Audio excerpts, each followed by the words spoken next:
Cue the montage. Cue the montage. Don't have one. We're not there yet. So what I like to put in all my motors with any kind of horsepower are the BR7EF. They're a non-protruded electrode tip. So if you look right here, you cannot see the porcelain. The porcelain is protected by the actual heat sink or the threads so that the cylinder temperatures don't crack it or burn it up. Like I said, this is good for boosted or nitrous applications. The way that you know what kind of heat range you need, this is a 7 heat range for NGK. Different manufacturers are different on their heat ranges. On NGK, the higher the number, the colder the plug. Lower the number, the hotter the plug.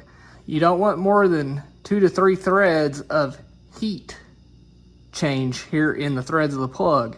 That means that when this plug gets hot, it's a heat sink. So it dissipates the heat through the threads of the body of the spark plug. And optimal is 2 to 3 threads.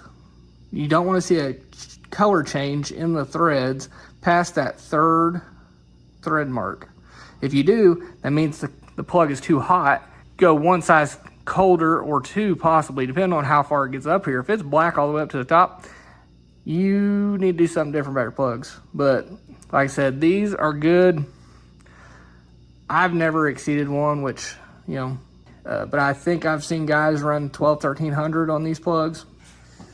So I use just this old school Champion spark plug gap tool.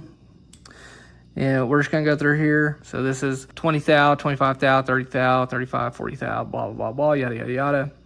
So right here, we're in between the 20 and the 30. So that's 25 thou. That means this plug is perfectly gapped.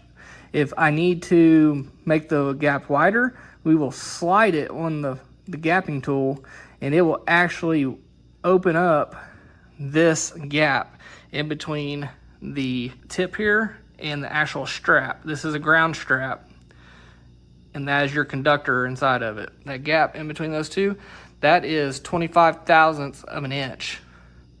That is minuscule. We'll go through and check each one of those out. If it's too wide, we'll press this tip down using any Neanderthalic conventional means we can find and then set it with the gap tool. Oh, another tip.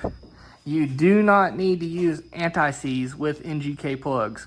Other manufacturers possibly, but NGK, they do not need anti-seize on them. They actually have a coating on them already from the factory.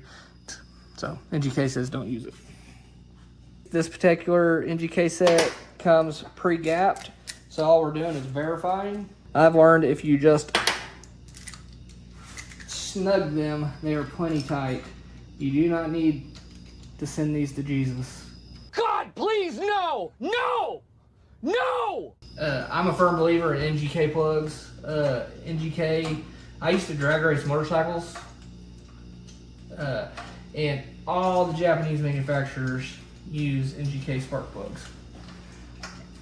So if they're revving 15,000 RPM on sport bikes, this engine that runs 7,500 RPM is gonna be just fine with them.